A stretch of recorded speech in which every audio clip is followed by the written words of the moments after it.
Chapter 5. The Priestess. The journey to Shadazar of Zamora was long and weary. Above the travellers stretched the vast emptiness of the firmament, deep blue by day and cloudless in these climes. By night, a canopy of black velvet upon which the prodigal gods had stitched handfuls of diamonds. Below their feet lay a seldom-travelled track, which snaked across the flat prairie and the rondure of patient hills. Here, the naked black soil flaunted its shabby finery of withered grasses like some swarthy strumpet, past her prime. Scrub vegetation alone broke the eternal monotony of the steppe, that source of man's wide migration. Conan and Subotai strode through this empty land with a measured pace that devoured the leagues, the small man often trotting to keep up with the limber strides of the giant Cimmerian. Sometimes they ran. Conan would lope along, with the Hyrcanian pounding at his side. Once, as they rested, Conan growled, "You have strong legs for one so small, and lungs like a smith's bellows." Subotai grinned. To follow the profession of a thief, a man must learn to outrun his enemies. During the fortnight on the road, they came to rich forest lands, where stands of trees stood tall beside lakes and ponds, gouged eons before by the feet of glaciers. They crossed a low pass and descended to the banks of the Nezvaya River. The stream ran south before turning east at the Zamorian border, and the adventurers followed its banks. When the provisions bought from the witch's house gave out, they had to spend part of each day foraging for food. Conan speared fish in the river with a crude spear whittled from a sapling, while Subotai prowled the forest with his arrow nocked. One day he would bring a hare, the next a badger. Some days they went to sleep hungry. In time, the forest lands thinned out, save for a gallery of trees along the Nezvaya. Wide meadows lay before them, splashed with the amber, vermilion, and cornflower blue of early spring flowers. Smiling skies, sun-flecked, announced the unmourned passing of the winter cold. When Subotai's arrow brought down a wild ass, the companions spent the day smoking the meat, so that they would go forward for several days without further stops. As they lounged by the crackling fire, over which hung strips and slabs of drying flesh, Conan put aside his natural taciturnity to learn more about the steppe dweller and his people. "To what gods do your people pray?" he asked. The Hyrcanian shrugged. "I pray to the four winds which rule the land. The winds of heaven bring the snow, the rain, the odour of the beasts we hunt, and the sound of approaching enemies. Tell me, Cimmerian, what gods are in the prayers of your people?" "Crom, father of stars, king of gods and men," answered Conan gruffly, for he little liked to dwell on such matters. "But my people seldom pray to him. I never. Crom is aloof in his high heaven, indifferent to the needs and prayers of mortals. Does this god of yours reward your sins with punishments?" Conan chuckled. "He cares not about the sins of puny men." "What good, then, is a god who pays no heed to prayers and fails to punish errors?" "When I go down the long road to Crom's great throne, he'll ask one question of me. Have I solved the riddle of my life? And if I cannot answer, he will drive me forth to wander the empty heavens, a homeless ghost. for Crom is hard and strong, and will endure forever." Subutai said eagerly, "My gods serve men. They help us in our hour of need." Conan glowered. "Crom is the master of your four winds." He growled as if to give himself conviction. "He drives them as a man drives the horses of a chariot." The small man shrugged, too sleepy, or perhaps too wise, to continue a fruitless argument.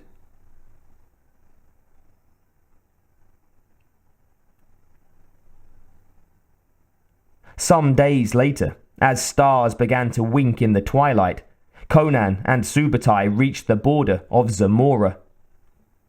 In that darkling land of shadowed secrets, furtive spies, profound philosophers, depraved kings, and slow-eyed women, each traveller hoped to find that which he sought.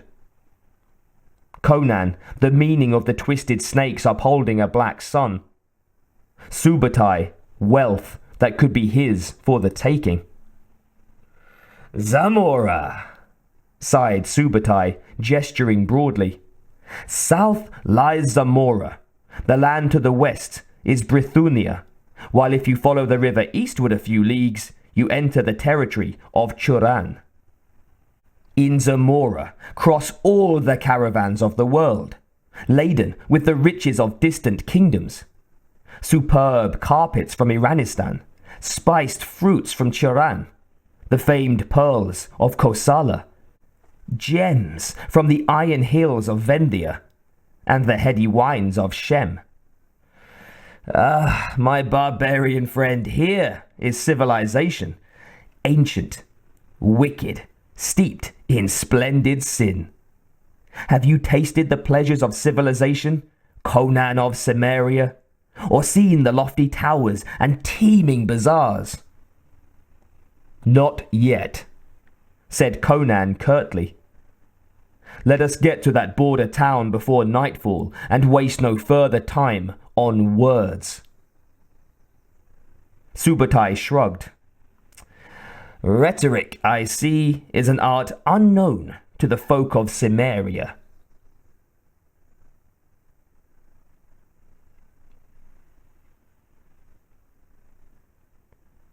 The frontier town of Yazdir presented a facade of stone houses with thatched roofs, surrounded by a wall 2 man heights high.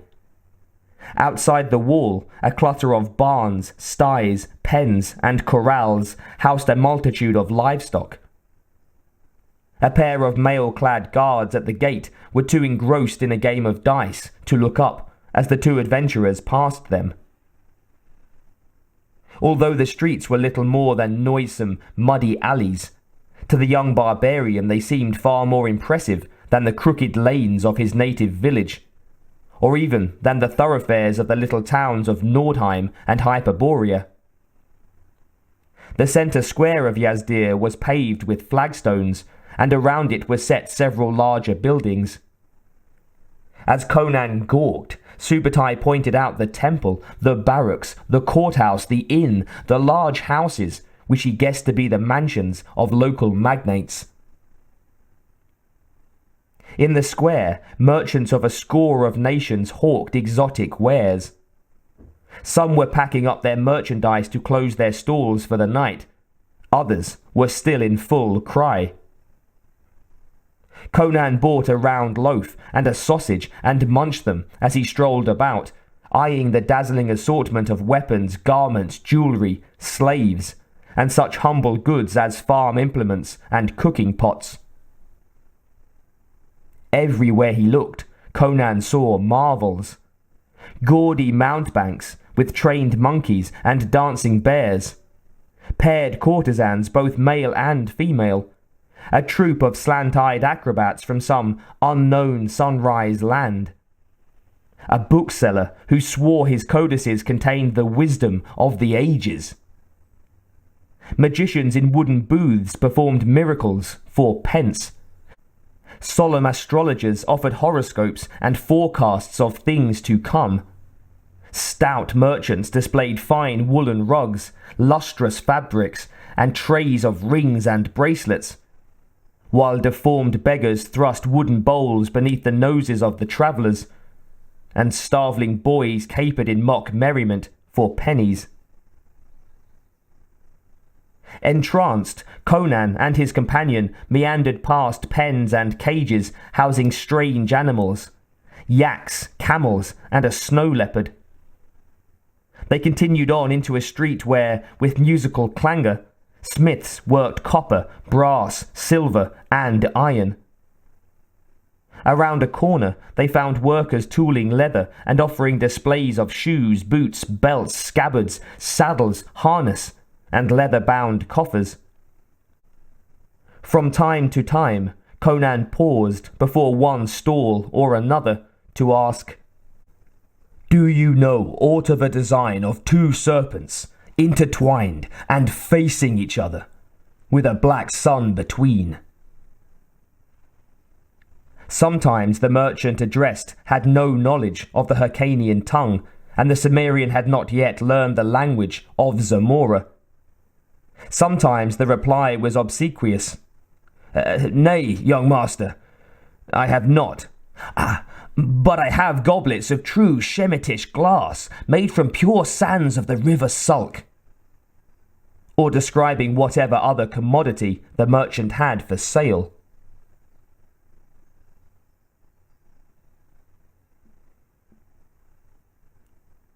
On they went, from the frontier town of Yazdir to the inner cities of Zamora. Conan and Subutai kept up their tireless pace. Walk, jog, trot for an hour, and walk again. But the pace seemed slow to the barbarian. With his longer legs, he could easily have left his bow-legged companion far behind.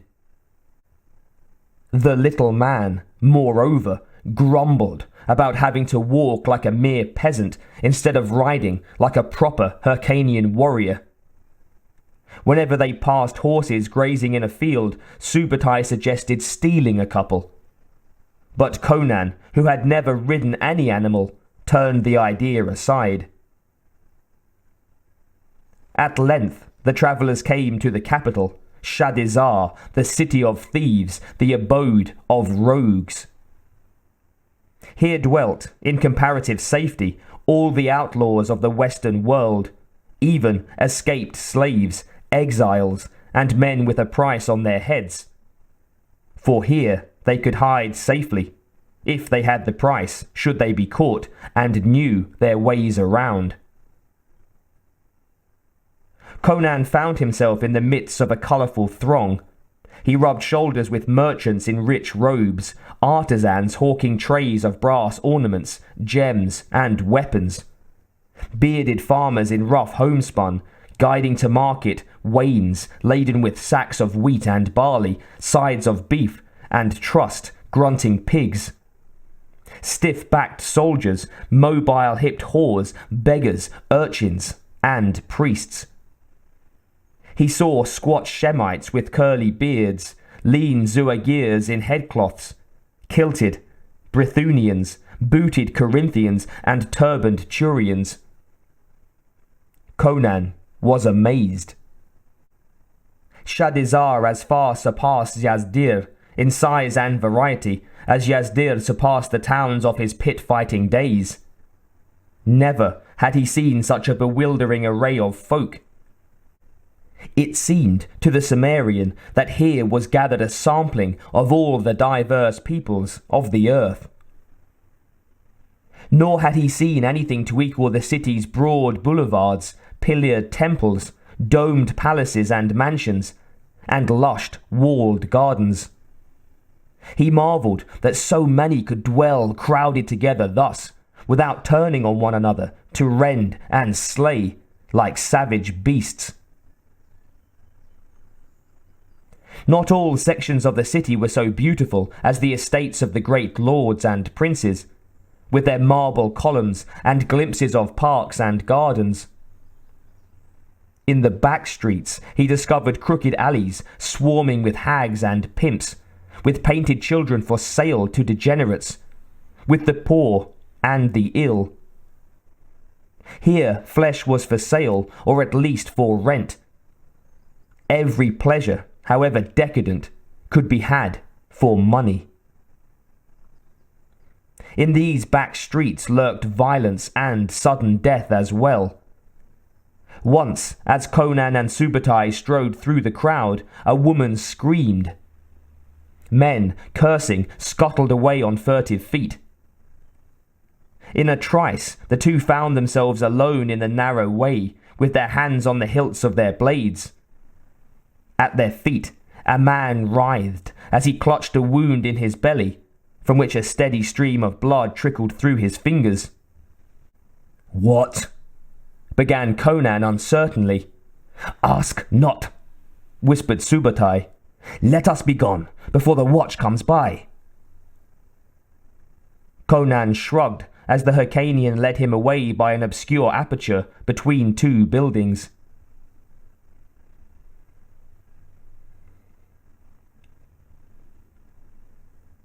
The narrow passageway opened into a broad paved boulevard, lined with fashionable shops and stately trees.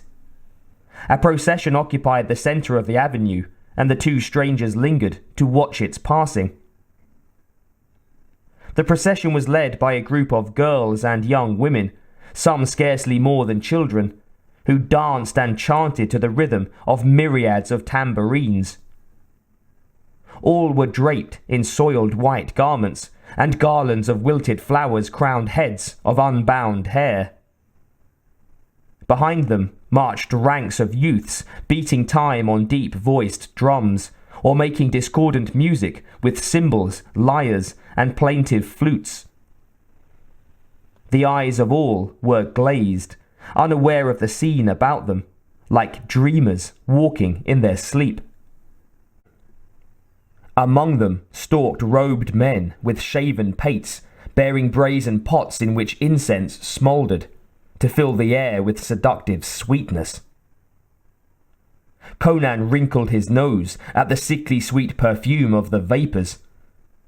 The bizarre music was repugnant to him, and the strange behaviour of the marchers alerted his keen barbarian senses to the presence of a nameless evil.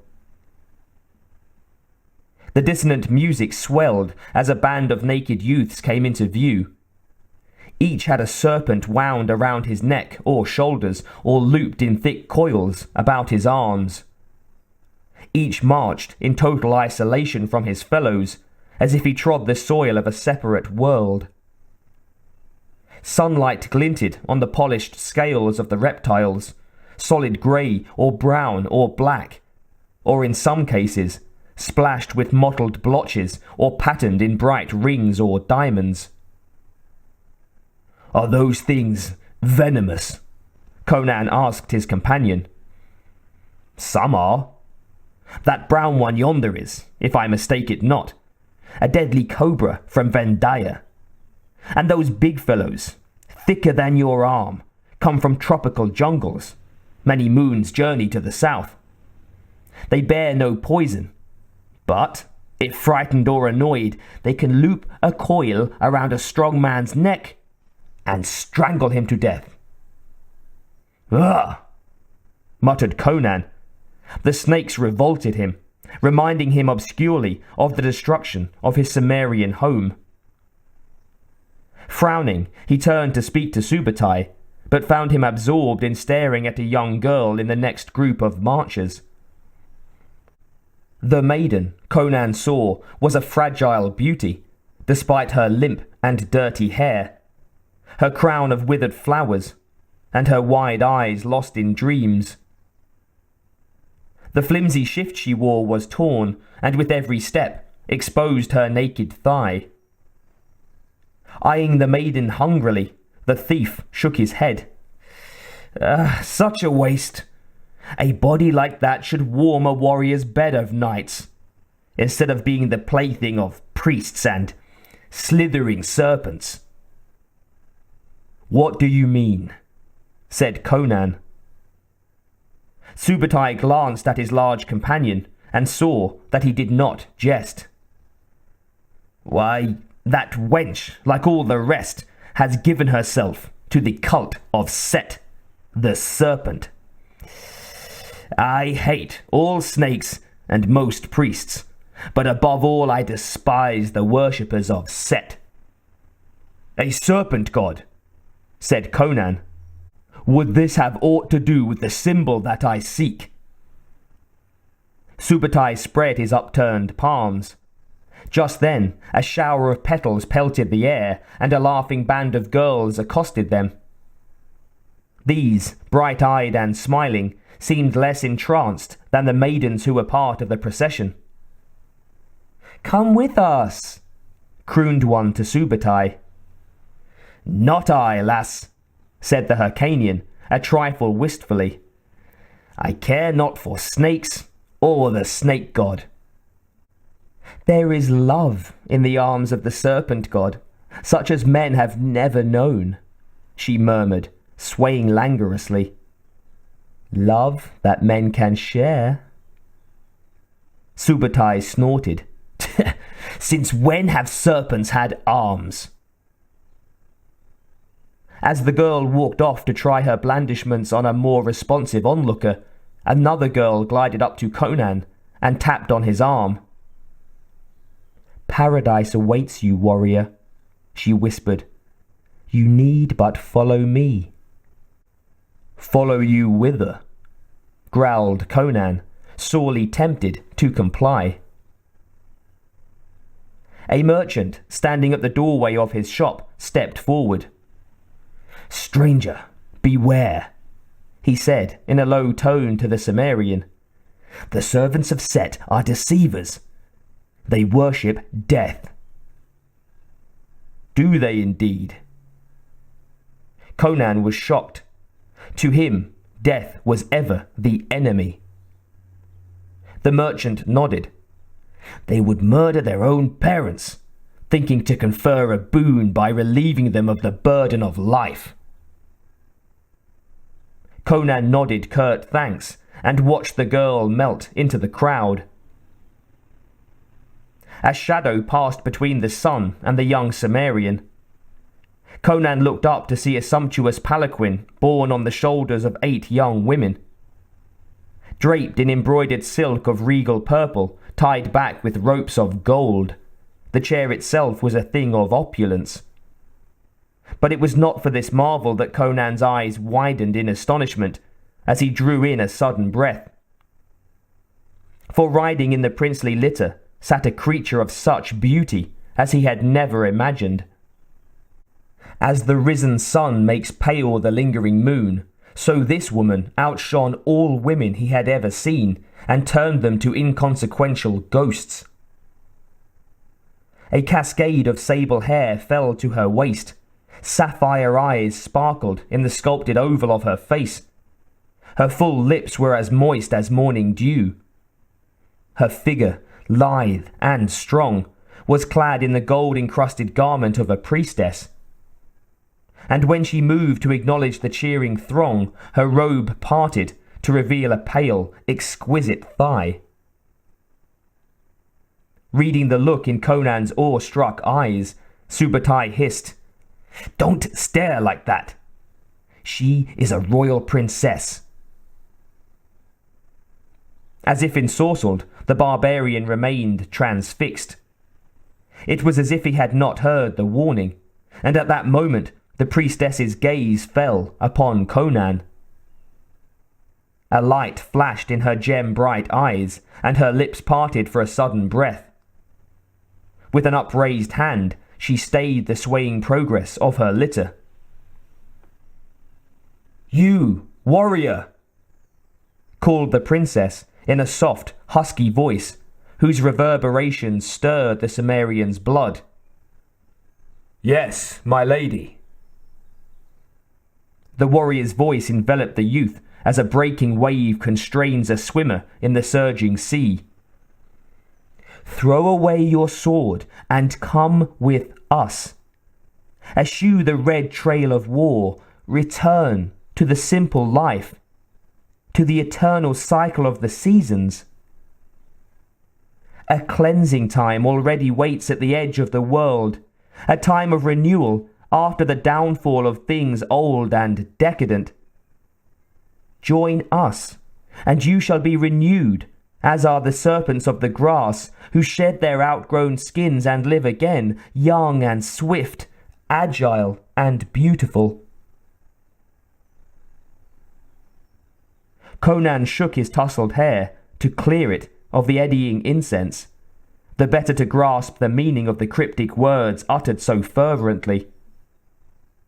But the woman read his gesture as a refusal, for when he looked up again, she had drawn the curtains of her palanquin and was being borne away by her handmaidens. Conan stared, bemused. Never had any woman seemed so desirable. When Subutai plucked at his sleeve, Conan shook him off and started to follow the vanishing litter.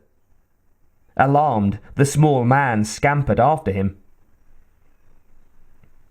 Presently, the avenue opened out into a large tree-lined square where the caravans gathered. Here was a miniature city, a teeming town of camel's hair tents and gaily coloured yurts of beaten felt. Lines of asses, mules, and camels were tethered in the centre of the square, amid the abodes of their owners, while all around the edges rose the protective walls of the caravanserais, wherein weary travellers could seek out food and rest. Beyond this busy crossroads gathering place, Conan saw a slender dark tower piercing the tenuous fabric of the sky. Despite the brilliance of the day, the tower seemed draped in shadows. Toward this grim pinnacle, Conan saw the procession wend its way. Shouldering passer-bys aside, he sought to overtake the litter and its beautiful occupant. The distance had dwindled to a few short strides, when Conan froze in his tracks. As those in the lead of the procession prepared to enter the gaping doorway to the tower, a chant arose and floated back above the noises of the street. Doom! Doom! Doom! Confusion, fear, and a surge of anger contorted the face of the young Cimmerian as that ominous chant awoke images long dormant in his memory. So bitter were the feelings welling up in his heart that he scarcely saw the final group of marchers, who passed an arm's length from him. These were young men, scarcely more than boys, who staggered along, faces blank and drained of colour, lashing their naked flesh. The whips with which they beat their backs and shoulders were made of the hides of serpents and barbed with snakes' fangs, cleverly inserted so that with each stroke the flagellant's flesh was beaded with their blood. Seemingly unaware of pain, they chanted as they went, Doom! Doom! Thulsa Doom! Thulsa Doom! Conan watched grimly until the last of the procession entered into the forbidding tower.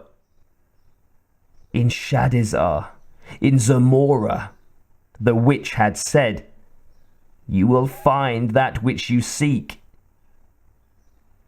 And already he had found the fanatic worshippers of a man or a god or devil who bore the name of Doom. Fools! Snapped Subutai, spitting on the pavement. Fools and madmen, snake lovers, death worshippers. Everywhere in these lands they rear those dark towers, the citadels of Set. Always it is the same. They lure the young and innocent into their toils, innocents who forsake husbands, sweethearts, and family, to make love with serpents and mad priests in orgies of foulness. Who was the woman you called a royal princess? Demanded Conan. Isn't she a priestess of the snake cult? He remembered with a mingling of loathing and desire the serpents embroidered in gold and silver thread that writhed across her robe. "That woman, as you call her," said Subutai, "is the Princess Yazimina, daughter of King Osric, and heir to the ruby throne. You must have seen the royal sigil on her pendant. You were staring openly enough. What would a king's daughter be doing amongst those snake-besotted votaries?" Subutai grimaced. "She's one of them, a high princess of Set. Long ago the priests entrapped her with their lies and drugs. They are deceivers, all, as the merchant told. 'Tis whispered that they fall in with strangers on the road to strangle them as they sleep or to stab them in the dark. All for the honor of their slithering god. Death lurks behind those dreamy eyes, barbarian. Does King Osric foster this strange religion? Is he also one of them? Nay, he much bemoans the fate of his only child. Then, if the snake worshippers displease him, why doesn't he send soldiers out to round them up and slay them?" "The priests are powerful men," explained the Hyrcanian. "Osric dares not move against them openly, for many in Zamora deem him a foreigner and no proper king. His sire was a Corinthian adventurer who rose to generalship in the Zamoran army and seized the throne, to which his son clings by a fingernail. But why this sudden interest in the fading fortunes of a weakling? His fate means nothing to the likes of us." "These are strange lands," mumbled Conan, "and those who dwell here are strangers still."